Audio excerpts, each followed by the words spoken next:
Hi there, this is Mark, and I am in the yoga room at my gym, and I am actually playing catch up. I'm reading today now.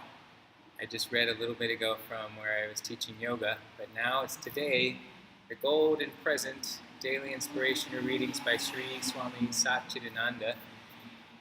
And this is for August 29th. The topic is All the Rest is Just a Dream. In the end, nobody, none of these so-called loved ones, is going to come with you. I don't say that you should deny them or renounce them.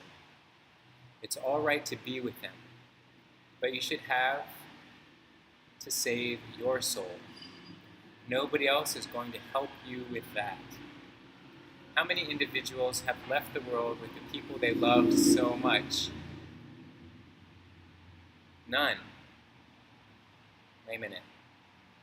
How many? I'm getting distracted by the loud sounds from the street, so hopefully you're not hearing as much as I am. How many individuals have left the world with the people they loved so much, or the money they loved so much, or the name they loved so much? None.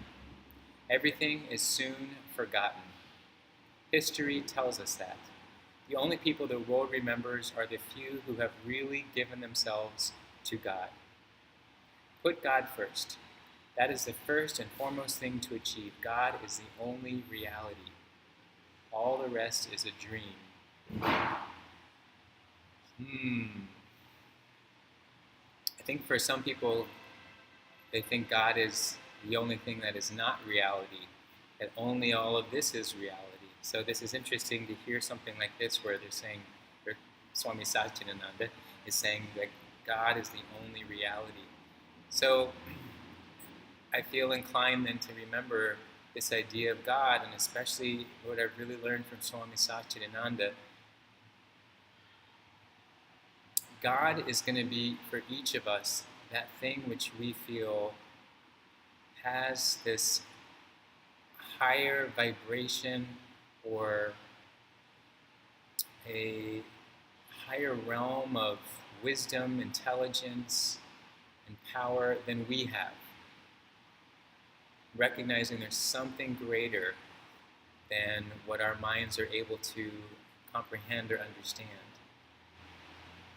And it's something that is designed to lead us towards liberation, towards freedom, and towards peace. So offering it to that idea, when I break that down even for myself, I know I can put all of that first, all of those concepts, because that's what I know is causing the impulse in me to want to make the choices that I make in my life. Whether it's connections with people, the work I do in the world, creating these videos, these are going to be forgotten and I forget them as each day passes. It's more of this intention behind why I'm doing them and what these are for. And it's simply to create this practice that may be of service to others. And the more that I do this and I recognize by talking with others that it went from being a service for me to learn how to be more comfortable with social media and making these videos and creating it as a daily practice, to now maybe it's a service. And so I am going to start rethinking how can this be more about offering this idea of these practical teachings of yoga, a service. So when that gets aligned and I'm focusing on that, that becomes kind of my meaning and my inspiration. And what I like here even to think about, he says, putting all those things first. And all the rest is a dream. It's not that it's a bad dream. It's just that it's a dream, right? It's something that Swami Satchidananda is helping us recognize floats through like how thoughts float through the mind. These things are just passing through. We think that they're real. We're holding on tightly. We're so intent on defining them and understanding them, dissecting them. But really it's just an exercise of the mind to lead us towards what I feel we're truly longing for, which is something of a higher realm, not of like a up in the sky realm, so to speak. It's using that even maybe as a reference where it's light, where there's calm. Above the clouds there's no atmosphere.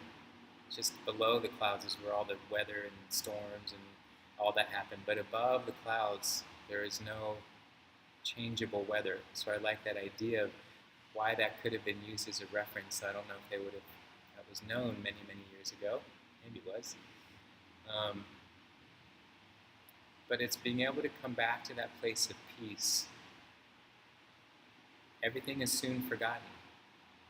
You can think about what do we cling to or try to hold on to remember from history. But so many things are happening in the world, and we feel each week so many important things are happening that they're quickly forgotten. So what are we doing that feels unforgettable? What are we doing that feels it has that level of importance that it just is that constant in our life? Is it to love more, to be more compassionate, to be kind to one another and to ourselves? Taking time for self-care, honoring this body that we've been given. All right, thanks for watching. I hope that was useful, and I'll see you soon.